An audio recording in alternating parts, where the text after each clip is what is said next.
Isang mangangalakal na aksidenteng pumitas ng pulang rosas ng hayop. Biglang narinig ang ugong ng isang ligaw na hayop. Natatakot ang matandang lalaki at agad tumakbo. Nakalok na ang pintuan ng kastilyo. Ang hayop ay lumitaw sa likod ng matandang lalaki. Maganda ang posisyon, ang lahat ng bagay. Tingnan mo, matibay at gwapo. Ngunit ang mga paa ay puno ng balahibo at mahahabang mga kuko. Ikaw ba ang kumuha ng aking gamit? Isa lang namang rosas. Ang halimaw ay mabilis na kumapit sa leeg ng matandang lalaki. Ang rosas na iyon ay nahulog sa lupa. Kailangang magbayad ang matanda para sa kanyang ginawa. Isang rosas.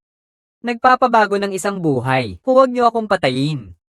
Kung gayon, nais ko ang unang bagay na makikita ng tao kapag umuwi siya. Hayaan mo siyang pumunta sa akin. Alam mo rin na ang unang tao na makikita mo pag uwi mo, laging ang iyong anak na si Belle at isang aso. Tulad ng gagawin mong ibigay ang aso sa tagapag-alaga ng hayop bilang kapalit ng iyong buhay. Agad na pumayag ang matanda sa kahilingan ng halimaw, isang buhay kapalit ng isang buhay. Tanging sa ganitong paraan lamang siya makakaligtas ng walang panganib. Pagkatapos ay ipinagpag ng hayop ang kanyang maliit na kamay. Ang itim na kabayo ng halimaw ay mabilis na tumakbo pasulong. Ang itim na kabayo ay makakapagdala sa matandang lalaki palabas ng kagubatan. Maaari rin itong dalhin ng iba pabalik sa kastilyo. Kung hindi to pa rin ang pangako, papatayin ko ang buong pamilya mo. Hindi ko rin patatawarin ang aso mo. Sa ganitong paraan, ang matandang lalaki ay matagumpay na nakatakas mula sa kastilyo. Pero ang hindi alam ng matandang lalaki ay ang kanyang anak na babae, si Belle. Lumabas upang hanapin ang ama sa gabi. Ang aso ay nakabilanggo sa bahay buong gabi. Pagkatapos, ang matandang lalaki ay sa wakas nakarating sa bahay. Nang bumalik, nakita niyang tumatakbo palabas si Belle mula sa loob ng bahay. Biglang sumakit ang ulo ng matandang lalaki. Si Belle pala ang unang nilalang na nakita niya.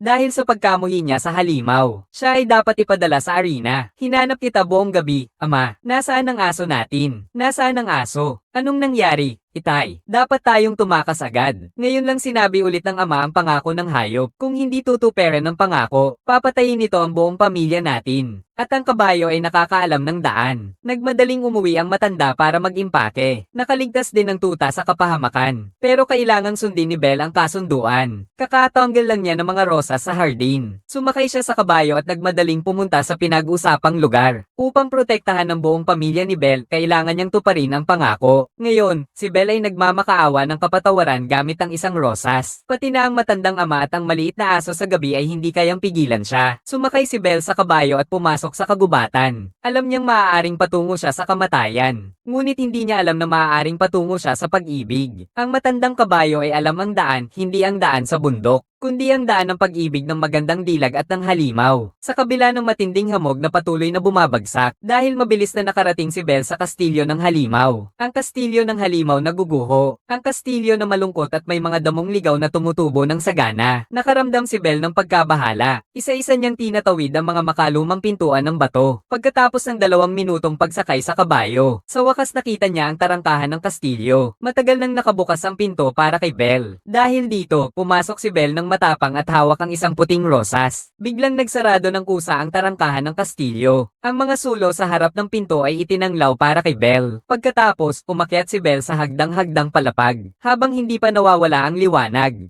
biglang sumindi ang sulo. Nagulat si Belle nang makita niya ang dalawang halimaw sa harap niya. Ang isa ay may tenga ng asno at ang isa naman ay may ilong ng baboy. Maligayang pagdating kay Belle sa kastilyo. Belle, pumunta ka sa naik para makita ang amo. Dahan-dahang binuksan ni Belle ang pinto ng bulwagan ng mga mandirigma. Sinag ng araw ang lumang silid kasama si Belle. Nagbigay ng mainit na pakiramdam sa madilim na kastilyong ito. Biglang nagsarado ang pinto ng kusa. Nagbigay ito ng anino sa isipan ni Belle. Ang halimaw ay lihim na tumingin kay Belle mula sa balkanaheng pang-ikalawang palapag. At biglang lumitaw sa likod ni Belle. Talagang hindi na kayang makisalamuha sa ibang tao. Natakot si Belle hanggang sa hindi makapagsalita at humihingal. Ngunit agad na hinawakan ng hayop ang leeg ni Belle. Naamoy nito ang pabango ni Belle gamit ang matalas nitong pangamoy. Isang makata ang nagbalik ng rosas sa kamay. Gusto niyang humingi ng tawad sa hayop. Ngunit ayaw ng hayop ng rosas. Ngunit gusto nitong maging asawa si Belle. Pakawalan mo na ako. Magiging asawa kita. Sinabi ni Belle na hindi niya maintindihan. Hayan. Halimaw. Maging iyo ako. Asawa. Si Belle ay nagkaroon ng ganitong mahimbing na tulog. Pagkagising, nakita niyang dalawang halimaw ang naglilingkod sa kanya. Natakot si Belle kaya tumakbo siya palabas ng kastilyo. Pero kahit anong paraan ng pagtakas niya, wala ni isa ang makakatakas sa kastilyong tulad ng Maikong na ito. Habang aksidenteng nakapasok sa basement ng kastilyo, natagpuan niya dito hindi lang ang portrait ng Haring Gia at ang portrait ng Reyna. Kahit na may portrait din ng isang batang prinsipe, iniisip ni Belle na tiyak na pinatay sila ng hayop na iyon. Hindi niya akalain na ang hayop ay malapit na pala sa kanya, sino mang mabangis. Ay medyo mahirap lang kainin ng hapunan. Hapunan ito kasama ang paboritong paan ng halimaw. May paa ka rin.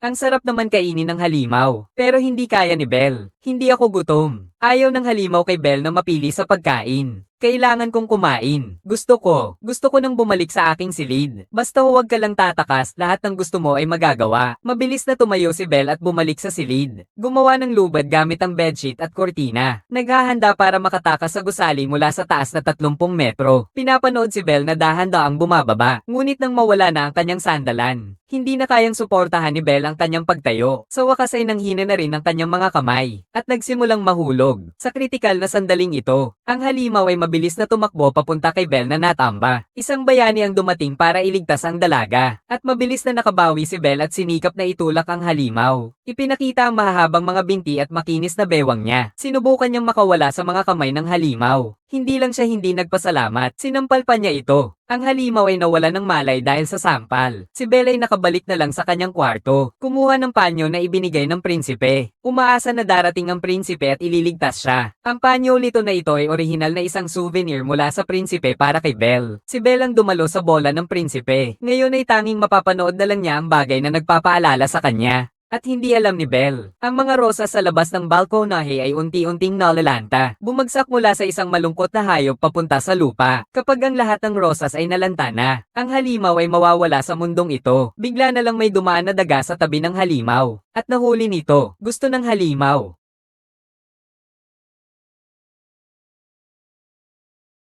Nakainin ng daga. Ngayon hindi na kayang pakawala ni Belle ang maliit na daga. Kung tunay na nagmamahal ka sa isang tao, pipiliin mong bumitaw. Kaya't bumalik ulit ang halimaw sa silid ni Belle. Hilingin kay Belle na bigyan siya ng pagkakataon na makilala siya. Bibigyan kita ng kalayaan. Basta't maglaan ka ng kaunting oras upang makilala ako. Marahil gusto mong maging asawa ko. Wala nang ganun. Tinanggihan ni Belle ang halimaw. Dahil kailangan niyang tulungan ng ama na magbayad ng upa para sa prinsipe. Tinutulungan ng ama upang magbayad ng upa. Ang kwintas na iniwan ng ina niya para kay Belle ay dinala sa pawn shop. Biglang naintindihan ng halimaw na gusto pala ni Belle ng pera. Kung mananatili siya, binigyan ko ng maraming pera ang tatay mo. Paano ko maniniwala sa isang halimaw? Pumayag na si Belle sa halimaw. Kaya nagsimula na itong magbigay ng utos sa mga tauhan upang magsimulang mag-ayos. Ito ang pinakamasarap na banem sa buong mundo. Isang halimaw na naligo sa unang pagkakataon matapos ang maraming dekada. Aksidenteng nakita ni Belle sa itaas. Isang malakas ngunit gwapong hayop. Ito ay simpleng hayop na isang pangarap ng lahat ng mga kabaligtarang kasarian. Ngunit sa oras na ito, biglang nagbago ang sitwasyon. Tumingin ito habang tinatanggal ang tubig mula sa katawan nito tulad ng isang aso. Dahil dito, biglang nakaramdam ng pagkasama ng loob si Belle. Nang mga sandaling iyon,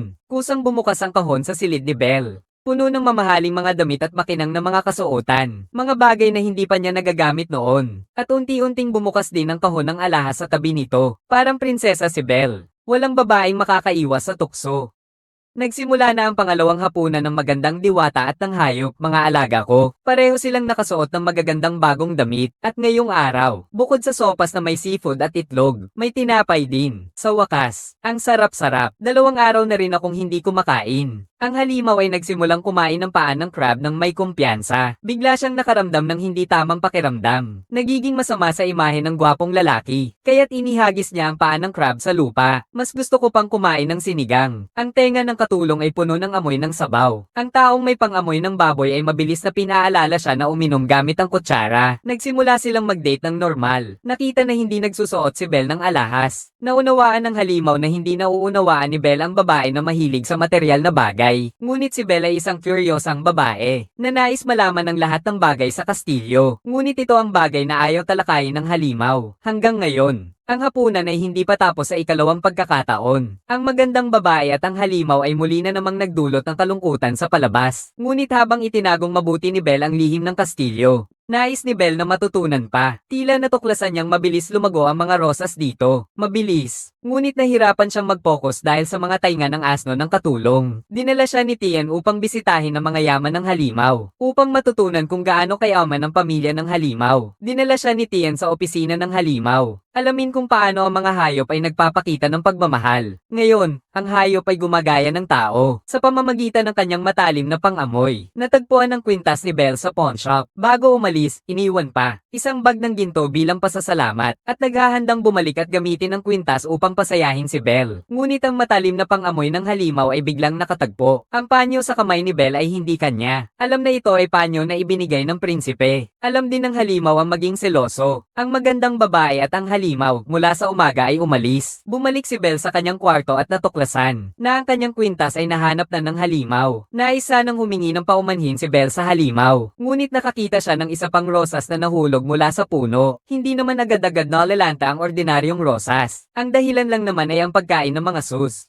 Pero hindi naniniwala si Belle. Ngayon, ang pulang rosas sa kanyang ulo ay nalalanta sa hangin. 1, 2, 3, 4. At maya-maya lang ay matutuyo na ang lahat ng rosas. Mahigpit na nilock ni Belle ang pinto papunta sa sikretong silid ng halimaw. Para siyang isang aso. Nararamdaman niyang parang isang hayop na iniwan. Galit siyang nagsabi kay Belle na umalis na. Sa totoo lang, hindi niya alam kung gaano siya kasaya sa loob niya. Pero nagulat si Belle nang makita niya ang korona at setro sa silid. Noon pa man ay nahulaan na niya na ang halimaw ay isang prinsipe. Tumigil ang halimaw sa pagkukunwari at sinimulan ng hamon. Diin na pisikal na contact na hindi sinasadya sa pagitan ng dalawa. Upang muling mahulog ang halimaw sa ilusyon. Iniimbitahan si Belle na maghapunan sa pangatlong pagkakataon. Kaya pagkatapos ng ilang dekadang buhay, sinimulan ng kanyang unang seryosong paliligo. Ang gwapong halimaw ay naligo sa kauna-unahang pagkakataon matapos ang maraming dekada. Hindi sinasadyang nakita ng magandang babae sa itaas. Isang malakas na hayop ngunit gwapo. Ito ay simpleng isang hayop na pangarap ng lahat ng mga kababaihan. Ngunit biglaang nagbago ang estilo ng hayop. Ang hayop ay kumikilos tulad ng aso at ipinapahid ang tubig sa katawan. Ito ay naging dahilan kung bakit biglang nakaramdam si Belle na hindi siya karapat-dapat matapos maligo. Isuot ng hayop ang pulang kapa.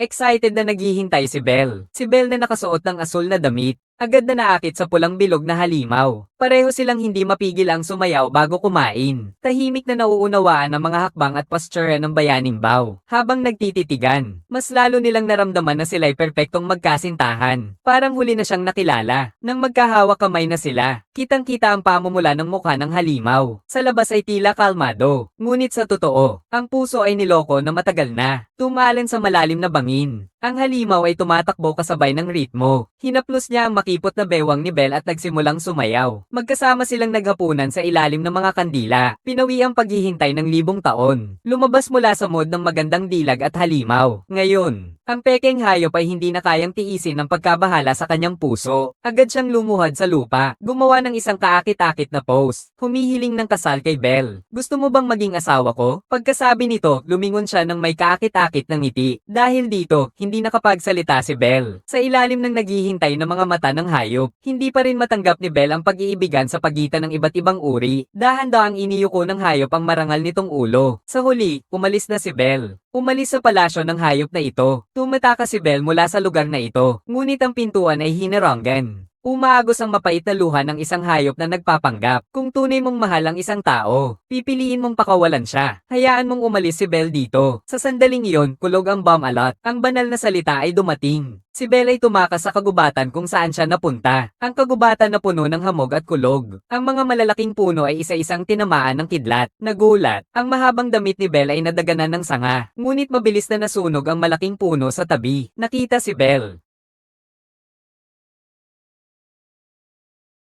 sa gitna ng mga nabuwal na puno. Sa huli, tinusok siya ng isang sanga. Hinugot ng halimaw ang sanga na tumusok at nasaktan siya. Ngunit ang pinaka nagpapasakit sa kanya ay ang babae sa harap niya. Sa sandaling ito ng pamamaalam, doon lang siya nagkaroon ng pagkakataon na hawakan ng mukha niya. By the way, binigyan din niya si Belle ng isang flat na bag. Kahit ang halimaw na ito ay may konting mga pangil. Ngayon hindi na kayang pigilan ng sarili mula sa pagbibigay ng walang kondisyong pagmamahal. Sinabi kay Belle na umuwi na at umalis na dito. Ang hayop na sugatan ng mabigat ay naglakbay buong gabi patungo sa kastilyo. Nasa tabi ng mga rosas. Tahimik na naghihintay sa huling pagkakataon. Isang rosas na lang ang natitira sa halamanan ng rosas. Sa madaling salita, ngayon ang araw ng pagtatapos ng halimaw. Pag-uwi ni Belle dala ang isang patag na bag. Nakita niyang nakakandado ang pinto, at isang maliit na tuta lang ang naghihintay na pakainin. Hindi nabayaran ni ama ni Belle ang upa sa bahay. At hayon na nga, napahiya siya sa publiko ayon sa batas. Dumating si Belle ng eksaktong oras na iyon. Kumuha siya ng isang dakot na gintong barya at ibinato niya iyon sa mga tagapaglingkod ng prinsipe. Matagumpay niyang nailigtas ang kanyang ama, ngunit bigla na lang yumaman si Belle, at nakakuha ng atensyon ng prinsipe sa itaas. Pag-uwi ni Belle sa bahay, tinutok niya ang mga rosas na kinuha ng kanyang ama. Bigla niyang napagtanto na ang rosas na ito ay karapat-dapat ding pahalagahan. Biglang napansin ni Belle ang isang bagay. Kaya't handa siyang tumakbo patungo sa kastilyo ng halimaw anuman ang mangyari. Ngunit hinabol siya ng mga gwardya ng prinsipe. Pinaligiran si Belle. Nais malaman ng prinsipe kung bakit bigla siyang nagkaroon ng maraming ginto. Naiintindihan ni Belle ng mabuti sa puntong ito. Prinsipe at halimaw sa kastilyo. Hindi maganda ang kanilang samahan. Kaya't mabilis na ibinalik niya ang kanyang bagay. Hindi niya alam kung anong gusto ng prinsipe. Sa ganitong paraan, maaari niyang sundan si Belle upang hanapin ang halimaw. Sa puntong ito, si Belle ay mabilis na nagmamaneho ng kabayo dahil sa pagmamahal sa halimaw. Naglalakad si Belle sa kabayo sa harap ng hamog. Habol siya ng prinsipe na may hawak na baril sa likod. Ngayon, ang huling rosa sa kastilyo ay malapit ng mamatay. Ang halimaw ay naghihintay ng huling hininga. Si Belle ay sumakay sa kabayo at kumikislap ng maliwanag. Tumakbo papasok ng kastilyo upang salubungin ang prinsipe. Ngunit tila huli na. Hinaplos ni Belle ang magandang mukha ng halimaw. Umiiyak at sinabing hindi niya kayang iwanan ito.